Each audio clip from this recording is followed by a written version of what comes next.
What's up, everybody? Thanks for tuning into this episode of English Turks, where I review your favorite Turkish series with and without English subtitles.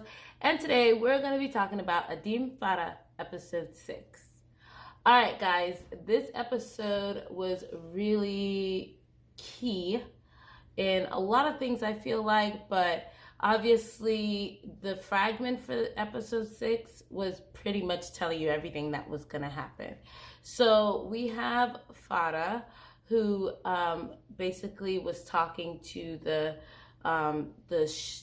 guy, the chief, and basically telling on herself because Tahir was listening to the whole conversation.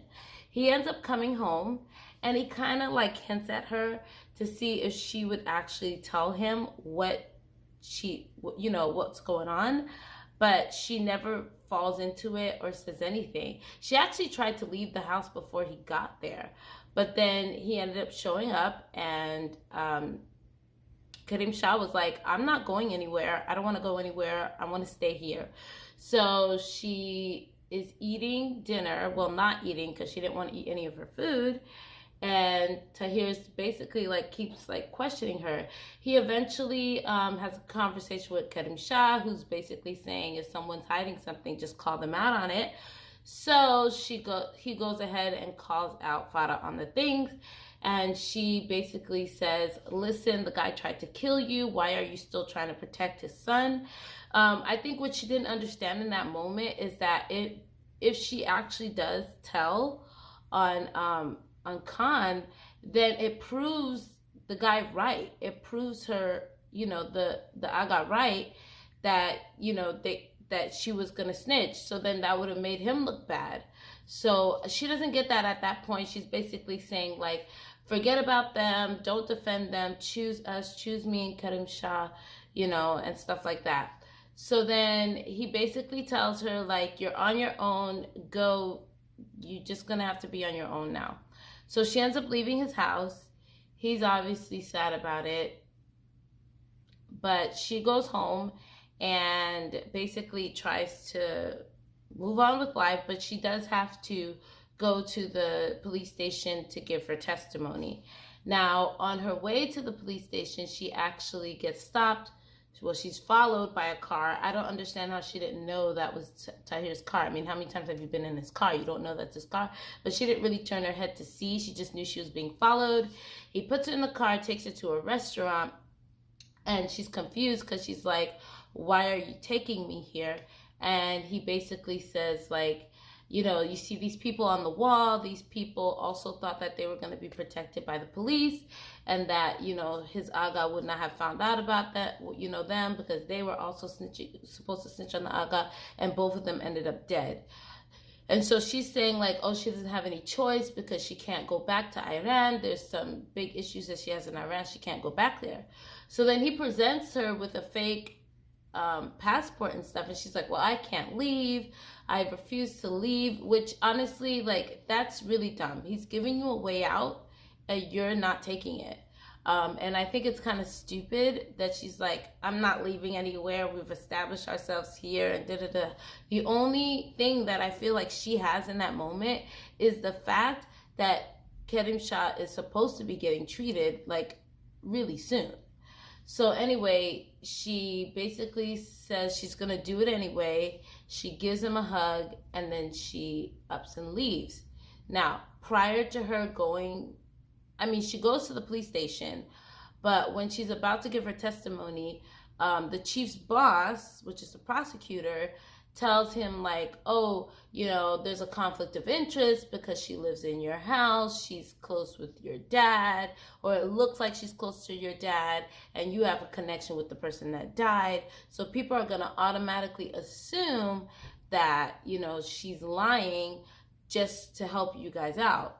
And now the chief is starting to feel like, why is it every time I try to push further into this case, the prosecutor is always doing something to stop it? So they've opened up that storyline right there with him making those statements. And Farah ends up getting really frustrated and ends up leaving because she's like, you're not going to be able to help me. You're not going to be able to get me a passport. I can't testify, which they still should have let her testify, because now you've let her walk out the office. And she's like, I'm going to go sit home and wait for them to deport me. I don't think so. So then she starts this whole I'm going to run away thing again. But the mute girl kind of calms her down, makes her take a nap or whatever, which, you know, to me is crazy. Like, now you want to run away. You had the opportunity to run away when Tahir gave you the passport. So why is it now you want to run away? Go back to Tahir and say, give me the passport. I'm gonna take it and go. But anyway, the chief's dad, he actually ends up taking Farah for a little walk and basically tells her that he knows that what she knows about the deaths, and that also Khan's mom knows, and that Khan's mom's willingness to help, because also prior to her getting pulled over by Tahir or any of that stuff, Khan's mom did actually go visit her and say, I'll give you a good life and all that stuff. I'll take care of you as long as nothing happens to Khan and you keep it to yourself. So basically, the chief's dad tells him, like, take her up on her offer, go to the meeting, see what she has to give you. Now, I kind of felt like in the beginning she was the type of person that didn't want to take help from people, but apparently now she's willing to take the help. So she ends up calling Khan's mom, and she actually goes to the meeting at the house. When she's at the house, Khan's mom takes her into the office where Tahir is talking to the Aga and says, listen, she's under my protection now. I'm taking care of her, so make sure you need to promise right in front of her that you're never going to hurt her again and that she's safe. Obviously, that's a slap to his, ego and, how he presents himself. Like, the Aga needs to be in charge, on top, not the wife.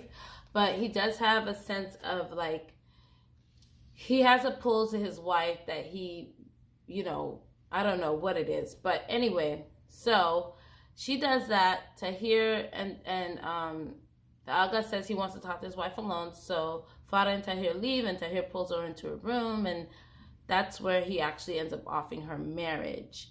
Now, there is a correction I need to make, because in my last review video, I did say that the lawyer was the wife of the Aga's nephew, but it turns out that both of them are brothers and sisters, and that the Aga is their uncle. I don't know where their dad is, but basically they're all living in like the same house and whatever. So another part of the story that I didn't really get to dive too deep into was that the nephew, the Aga's nephew, he was put in charge of all of Tahir's things that Tahir was supposed to do, and they had a big shipment that was supposed to take place. Apparently, their nemesis found out about it and ended up stealing all of the merchandise or whatever they were transporting. And so that put him in a difficult situation. It turns out that I guess Tahir kind of orchestrated the whole thing to, show his authority or whatever. And then the Aga goes and visits Tahir, and basically they kind of like lay out this playing field where he's saying, you're going to give me back all the things that I was in charge of and all this stuff. And I think in episode 7, that's also going to be challenged, because I think what's going to happen is that Farah's going to tell Tahir, like, this is not your life anymore. Like, you have to walk away from this. But there is definitely still a strong tension there. And I think the Aga really needs to keep Tahir on his side. One, if he lets Tahir go, then it's going to look bad on his organization, because it's going to show weakness, which Tahir mentioned to him when he was like, oh, what if I do this right now? He's like, you don't want to do that, because it's going to look like everything is disorganized and you have too much on your plate to deal with now anyway. Now, while Farah was at their house, I'm like jumping all over the place, but if you've watched the episode, you know where I'm going. While Farah was at their house, Khan does end up getting arrested. And the reason is because Khan is dating the chief's sister. I can't remember her name right now. And Gonu, right? Yeah, is dating Gonu, and Gunul ends up showing a picture of Khan to the chief, and the chief's like, wait a minute, I know him from somewhere. But she also tells the chief, like, he was at the funeral, he gave gifts to the family. So now the chief's kind of putting two and two together, especially since Farah said it wasn't Tahir that shot him. So the chief decides to arrest him on suspicion of murder, and the lawyer's trying to figure out, like, what do you have on him? Like, right now, like, tell me, what do you have? And he's trying to milk it for what he can because he knows he doesn't have anything. But he does pull out a gun and said, this is the gun that you shot him with or whatever.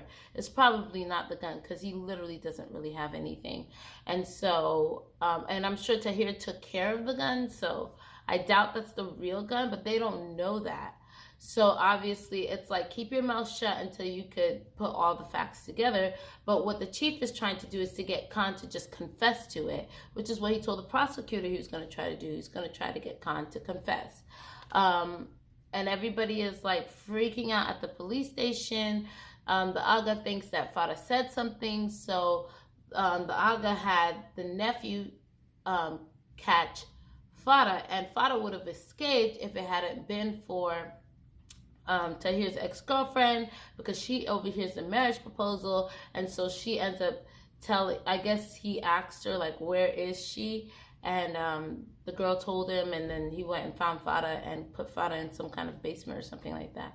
Now, he's one of those guys that, like, wants to be a big guy. He wants things to go right for himself, but it never does. And they actually explained that the sister became a lawyer just to defend her brother, because the brother he's just bad and he can't help himself. He's trying to be good at being bad, but he's just bad at being bad. You know what I mean?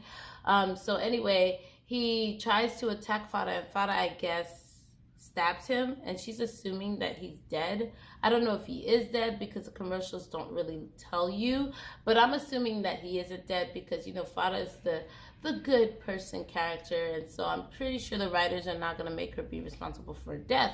But because of that situation, Farah ends up revealing that the reason why she's not in Iran is because over there she's also being accused of murder.